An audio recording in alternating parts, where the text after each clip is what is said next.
Alright guys, welcome back to Formula 1 news. Lewis Hamilton believes Ferrari will bounce back in force this upcoming weekend in Suzuka, despite the fact that the last time Ferrari won in Japan was before Hamilton was even in the sport. Lando Norris as well getting himself into some hot water for his comment on the driver market today, reckoning the big advantage McLaren currently have is actually not the car, but the pairing they have behind the wheel. Very much into your thoughts in the comments. Hit the like button if you enjoy. Subscribe if you're new as always. I would greatly appreciate it. Of course, as always, we're going to have to start here with Yuki Tsunoda because, again, media day in Japan, big drama from all sides on the Red Bull situation. Everyone, of course, today finally got the chance to give their comment on the matter. This is Lawson back in the Racing Bulls. Thought it was a nice little kind of we missed you welcome back, but I'm not sure that Lawson could possibly be too happy about it, really. Now, Max gave his comments on it, and his comments were quite conclusive in many ways. My reaction was shared with the team. I think that basically says all you need to know. Sometimes it's not necessary to always share, let's say, everything in public. So clearly he has his thoughts. Look, we're pretty sure we know what Max thinks in the sense of the car problems are more important than the driver problems, and any feeling that Red Bull have effectively tried to scapegoat Lawson for the problems of the car, you know, that's not going to fly when it's happened for Verstappen in this team many a time before. Now, you guys may remember when Verstappen liked this post here on Instagram a while ago from Vandergaard, and he was asked to comment on this as well. And what he said was, you know, typically blunt from Verstappen. He goes, I liked the comment, the text, so I guess that speaks for itself, right? It was not a mistake. That happens sometimes. You click on something by mistake. But making it very clear that, yes, he liked the comment and it speaks for itself, i.e. he liked it because he agrees with it. That can only be the read there. And let's not forget the comments effectively said it was one of two things at Red Bull.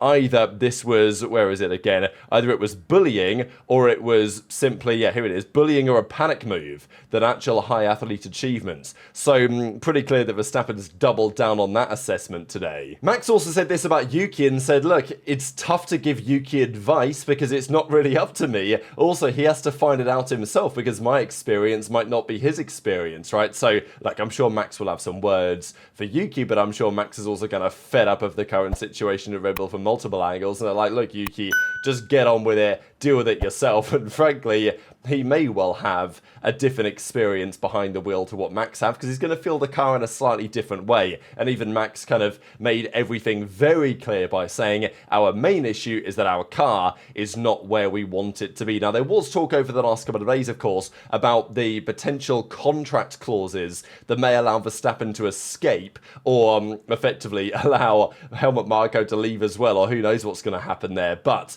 rumour has it, as things stand, no exit clause will come into effect. Now, in the constructors, Red Bull are currently third, thanks to Max Verstappen, ahead, of course, you know, Ferrari are in no man's land after their disqualifications, and they're second in the drivers. So just keep that as it is, I suppose.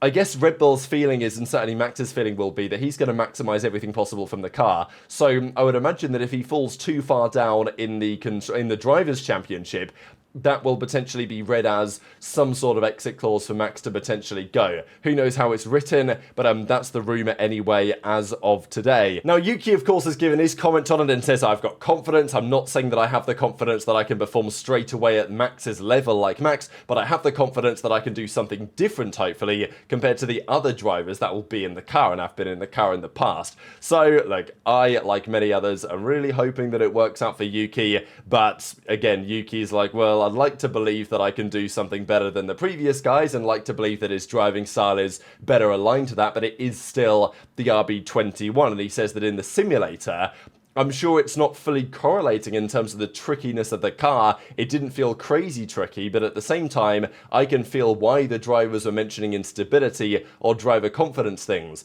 So, yeah, he says from his time in the sim, he can understand why the car is a little bit of a mistress, let's say, to get on top of. But as he goes on to say, I tried different setups to make it a little bit better. Those 2 sim days are pretty productive, and at least I know what direction I want to start with. So it feels like Tsunoda, you know, has reason to be confident, but that all could be undone come qualifying on Saturday morning. Yuki also went on to say that Helmut Marko, who has actually given quite some support to Yuki in public, at least to the media, apparently hasn't called him yet and had a conversation with him, which is kind of interesting.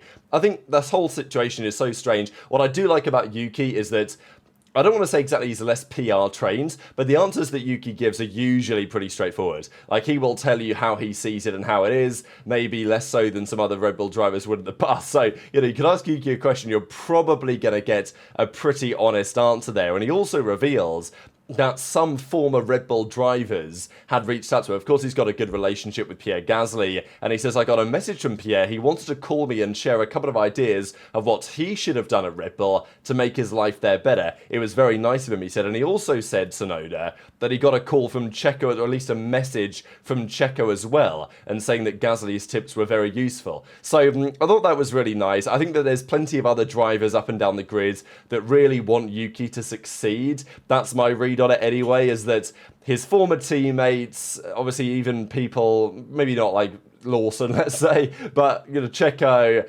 Gasly, potentially the likes of Albon as well. I'm sure on some level they want to see, oh, Yuki, you're let's see how you get on over there, because it's tricky. But I think also on some level, because Yuki's a likable guy, lots of his colleagues and peers, let's say, in Formula 1 will want to see him have better success than some of his predecessors have. Certainly Gasly seems like he's aligned with that.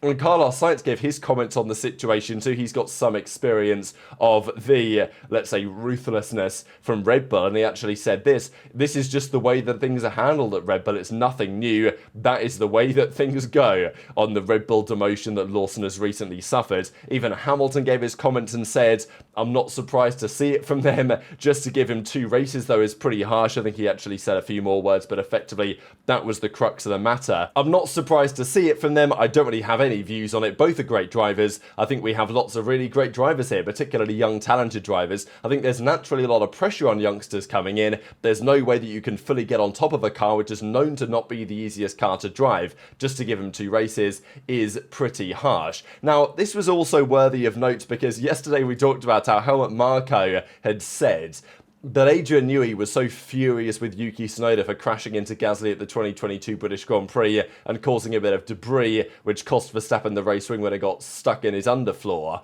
that Newey's anger and, his ire, as it were, had effectively caused Tsunoda to never get the drive, which is a strange conclusion because, of course, Newey was gone by the time they made the call last season. Maybe that could have been true for some time, but even his wife Amanda replies and says, that doesn't make any sense. He was on gardening leave. What are you talking about? So, yeah, drama everywhere. It's Formula 1. Couple of other things on the Ferrari side before we talk about Hamilton, because Carlos Sainz has been struggling so far at Williams compared to where he maybe expected to be. Certainly his Chinese Grand Prix weekend was not what he would have wanted, and says that actually there's plenty of, let's say, habits he picked up from driving the Ferrari very effectively over the last couple of years that are holding him back, and he says that it's going to take him potentially 5 to 10 Grand Prix to actually unlearn some of the habits from Ferrari and adapt properly to the Williams car like he believes that he's capable of doing, and I'm sure that he is in due course. But it is interesting to just compare that, because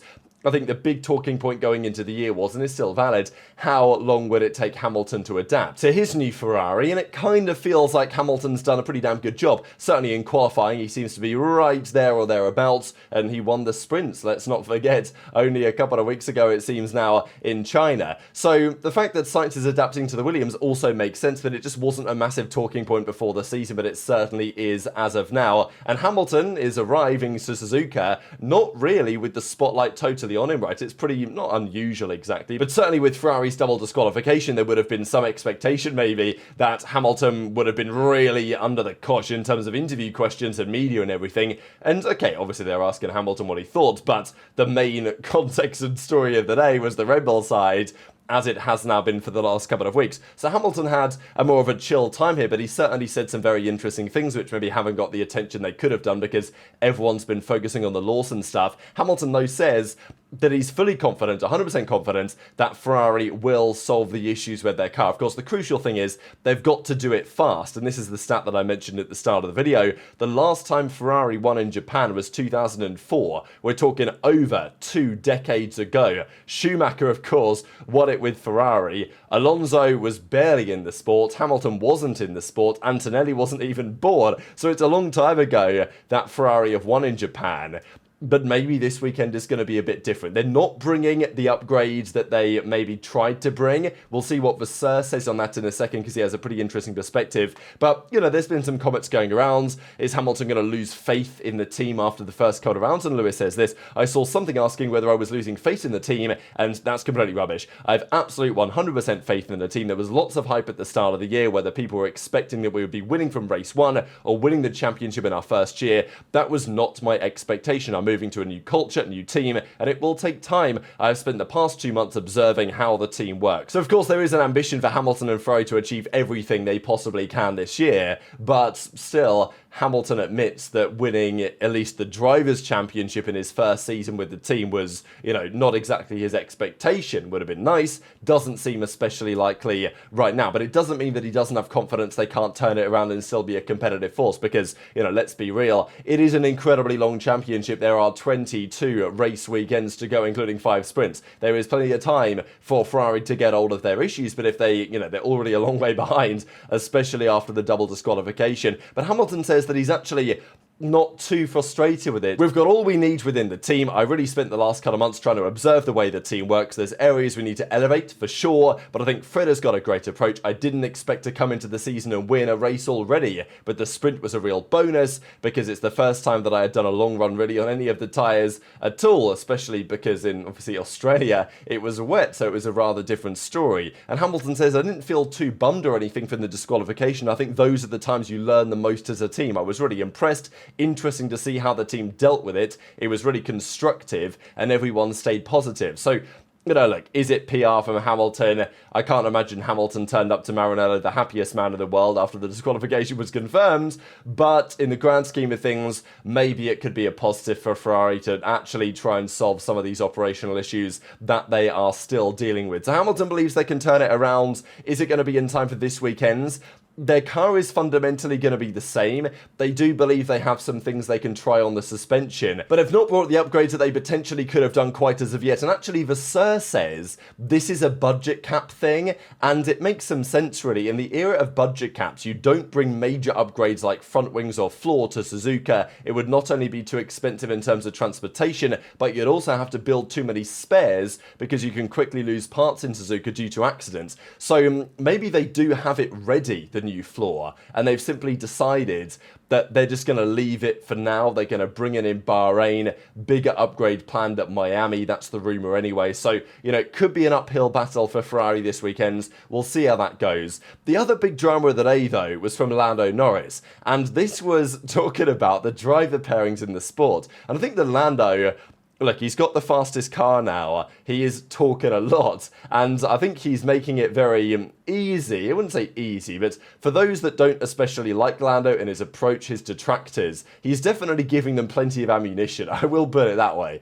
So Norris said the following, that McLaren are certainly not unbeatable. That's just complete nonsense, and Red Bull had a bigger advantage a couple of years ago. But his comments on where their advantage is coming from is pretty interesting, because look, I think the original tweet that they did about this, the race did anyway, felt a little, I wouldn't say misleading because he did say it, but it felt a little bit, you know, harsh. When you read the full quote, you know, I get what Lando means, but he still is pretty clear that as far as he's concerned, McLaren have the best driver pairing, and they're really the only driver pairing that has 2 drivers firing on all cylinders right now. Now, is that a valid or fair or justified complete reason for the team being so far ahead?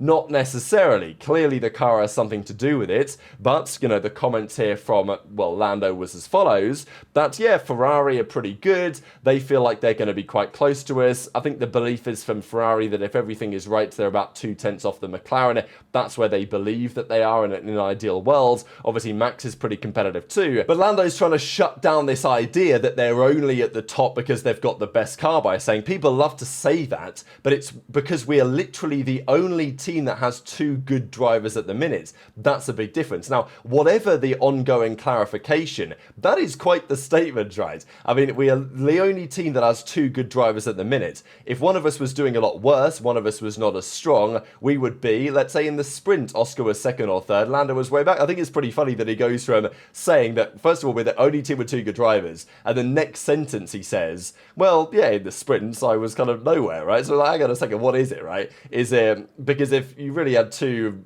drivers at the absolute top of their game, then surely in a car which he admits is the fastest, maybe that wouldn't have happened, but whatever, who am I to judge? So he says, Oscar was what, 2nd or 3rd, I was 8th, but then you'd have a lot more of that, like you do with Ferrari, or like you do with Red Bull. Max is up there, but then you have the other driver a lot further back. So I think the fact that we have 2 good drivers is honestly making the biggest difference, because in certain cases, I don't think we necessarily had the quickest one when there was a sprint last weekend in the qualifying or the race, but the fact that we just have 2 good drivers pushing each other makes just a bigger difference than people expect and take acknowledgement for. That all may be fair enough. Do I agree we have the best car? Yes. And it's nice to say that we know that we do.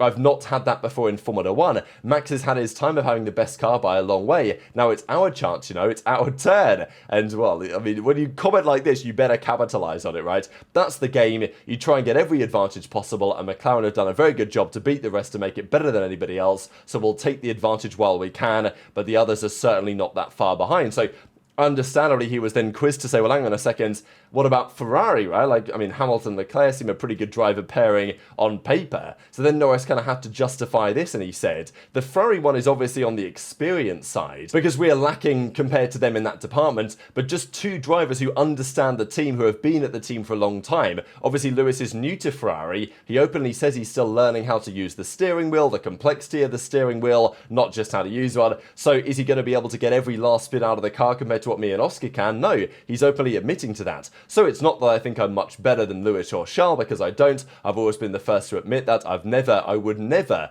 put myself on any pedestal ever, but how we work as a team I do think is better than every other team. How we push each other and get the most out of each other as 2 drivers. I also agree we're better than any other team. That is our advantage. So, I mean, look, what do you guys think about this from Lando? Obviously, you have confidence in yourself, have confidence in a teammate, sure, but the idea that Hamilton and Leclerc are like, unable to deliver on the level that Lando and Oscar are, or they're kind of somehow not pushing each other in the same way. I get his point on Lewis, but I mean, just if you look at the whole thing in context, with Norris starting off to say that we're the only team with 2 good drivers, and then when he's talking about Ferrari, he mentions how Hamilton isn't quite where he needs to be, which is understandable, but, does that put Lewis in the category of not a good driver? Like, he literally just won the sprint last time out. So, yeah, look, I think that this is Lando, this is what his personality is, and I rate Lando very highly, as you know, but I do appreciate that for those that don't necessarily like him, he does give them lots of ammunition to work with. And I think this is such an example, because every team, when they're at the top, when they've got the best car, they want to play it down. But for Lando to come out and say, yeah, it's not really to do with the car, we've just got the best driver pairing, I'm not really sure that lines up for me. But very much interested in your thoughts on all of this stuff in the comment section below. Hit the like button if you enjoyed, subscribe if you're new, take care, and I'll see you next time.